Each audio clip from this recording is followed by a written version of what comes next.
मेरा नाम आलिया है। ये कहानी कुछ साल पहले की है, जब मैं एक कॉलेज में पढ़ाती थी। वो एक दरमियाने कद का आम से चेहरे वाला लड़का था, मगर इसके अंदर एक खास कमजोरी थी। मैं जो कहानी आपको सुनाने जा रही हूँ, ये कोई आम वाकया नहीं। मैं एक कॉलेज में टीचर थी। मेरा नाम आलिया है। मेरी उम्र 32 साल, रंग साफ, लंबे बाल और बोलने का अंदाज इतना नर्म कि लगता है जैसे हर लफ्ज़ किसी के दिल में इतर रहा हो। शादीशुदा थी, मगर मेरे अंदाज और मेरे रख रखाव में एक अलग कशिश थी।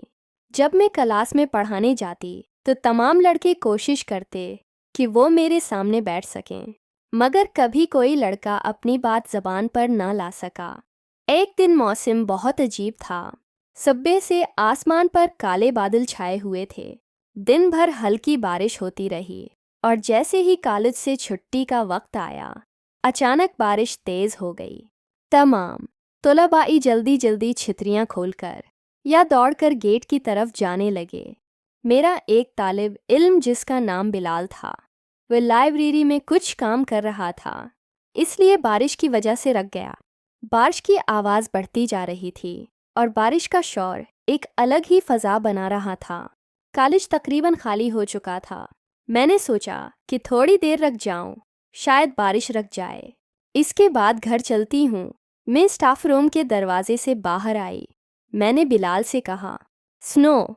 मेरी हल्की सी मुस्कुराहट थी, मगर आंखों में कुछ संजीदगी भी मौजूद थी। वो कहने लगा, जी मैडम बोलिए। मैं जल्दी से उसके करीब गई। मैंने पूछा, आप अभी तक कॉलेज में क्या कर रहे हैं?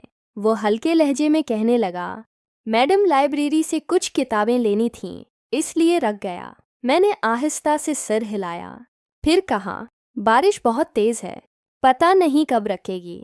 अगर तुम बुरा न मानो तो मेरे साथ रुक जाओ। मुझे अकेला महसूस हो रहा है। ये लम्हा शायद किस्मत ने खुद मेरे हाथ में दिया था। वो कहने लगा, जी मैडम मैं रुक जाता हूँ। इस वक्त स्टाफ रूम में कोई खातून टीचर मौजूद नहीं थी। मैं बादल के गरजने से खुद डर रही थी। हम दोनों एक मेज़ के पास बैठ गए, बारिश के रखने का इंतज़ार करने लगे। बाहर का मंजर धुंधला और कमरे के अंदर हल्की सी रोशनी थी, जैसे माहौल खुद कोई राज सुनाने को बेताब हो। थोड़ी देर के बाद मैंने कहा, यहाँ सर्दी लग रही है, चलो गेस्ट रूम में चलते हैं, वहाँ ज़्यादा सुकून मिलेगा। गेस्ट रूम कॉलेज की दूसरी तरफ बना हुआ था। हमें खुले आसमान के नीचे से गुजरना पड़ा और जब तक हम वहाँ पहुँचे, बारिश ने हमको मुकम्मल तौर पर गीला कर दिया था। इसकी यूनिफॉर्म जिस्म से चिपक गई थी और मेरा हल्का सा शाल भीगकर मेरे कंधों से ढलक रहा था। गेस्ट रूम में दाखिल होते ही मैंने दरवाज़ा बंद कर दिया। वो घबराकर एक कोने में खड़ा था। मैंने इसे गौर से देखा, फिर वैसी ही मुस्कुराहट के साथ कहा, बिलाल तुम बाहर जा सकते हो, मैं अपने कपड़े थोड़े सिखा लूँ। वह फ़ौरन दरवाजे की तरफ जाने लगा, लेकिन मैं जानती थी कि इसके दिमाग में एक तूफान चल रहा था। बारिश की खुशबू, भीगे कपड़ों का लम्स और वो किश जो बरसों से उसके दिल में थी, मुझे सब महसूस हो रहा था। वो बाहर जाकर दीवार के पास खड़ा हो गया। फिर उसने हल्का सा दरवाज़ा खोला। अंदर देखा तो मैं अपने शाल को निचोड़ रही थी। मेरे बाल कंधों पर बिखरे हुए थे। मैं दोपटा हटाकर अपने बालों को संवार रही थी। अचानक मेरी नज़र इस पर पड़ी तो मैंने सख्त लहजे में कहा, बिलाल तुम यहाँ क्या कर रहे हो? इसके हाथ पांव कांप रहे थे। कहने लगा, सॉरी मैडम, मैं बस ऐसे ही, जस्ट ऐसे ही। मैंने उसकी तरफ देखा, फिर थोड़ा उसके करीब चली गई। मेरी आंखों में गुस्से से ज़्यादा सवाल था, क्या तुम हमेशा से मुझे ऐसे ही देखते रहे हो? इसने नज़रें झुका लें, कहने लगा, मैडम हाँ, मैं आपको पसंद करता हूँ, लेकिन कभी हिम्मत नहीं हुई कि आपसे बात कर सकूं। इसकी ये बात सुनकर मैं खामोश हो गई।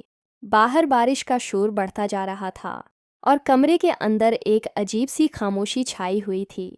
मैं आहिस्ता से खिड़की के पास गई, बारिश को देखने लगी। मैं कुछ सोच रही थी, फिर मैं वापस पलटी। मैं बिलाल के करीब चली गई।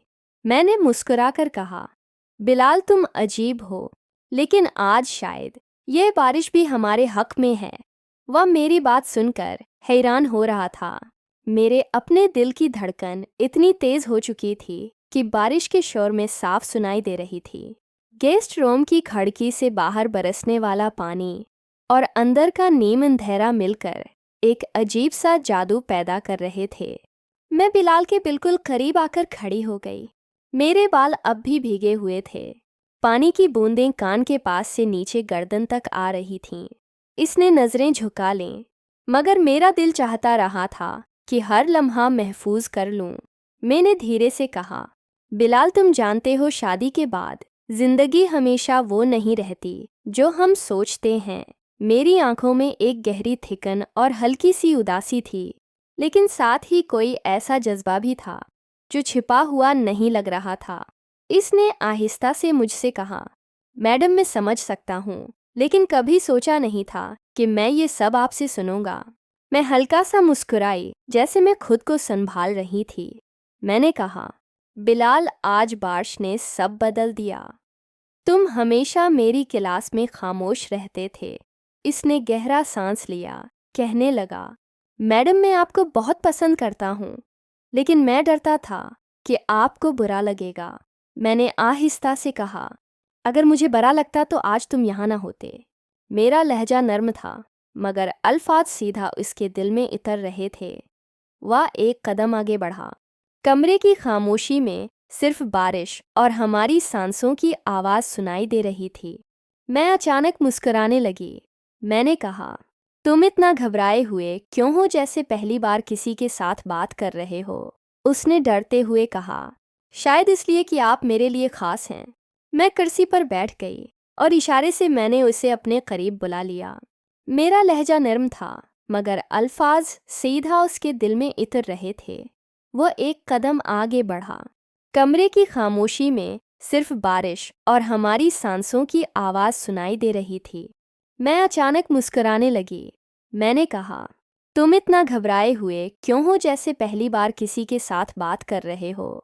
उसने डरते हुए कहा, शायद इसलिए कि आप मेरे लिए ख़ास हैं। मैं कुर्सी पर बैठ गई और इशारे से मैंने उसे अपने करीब बुला लिया। मैंने कहा, ये गीला लिबास आराम से बैठने नहीं दे रहा। तुम थोड़ा सा खिड़की बंद कर दो, हवा कम हो जाएगी। उसने खिड़की बंद की। कमरे में हल्की सी नीम तारीकी फैल गई। इस माहौल में इसकी खुशबू और भी गहरी महसूस हो रही थी। मैंने कहा, बिलाल अगर मैं तुमसे कहूँ कि आज हम सिर्फ बातें करेंगे, एक दूसरे को समझेंगे, तो क्या तुम मेरी बात मानोगे? उसने हाँ में सिर हिला दिया, लेकिन दिल के अंदर इसकी हलचल पैदा हो चुकी थी। हमने बातें शुरू की, कॉलेज, जिंदगी, ख्वाब और वो सब बातें जो कभी ज़बान पर नहीं आई थीं। उसने मुझे बताया था कि पहली बार जब उसने मुझे देखा था तो मैं लाइब्रेरी में किसी किताब में गुम थी और वो मुझे देखता ही रह गया। मैंने मुस्कुराकर कहा, तो तुमने इस बात को इस वक्त से अपने दिल में संभाल कर रखा था। कमरे में वक्त जैसे रख गया था।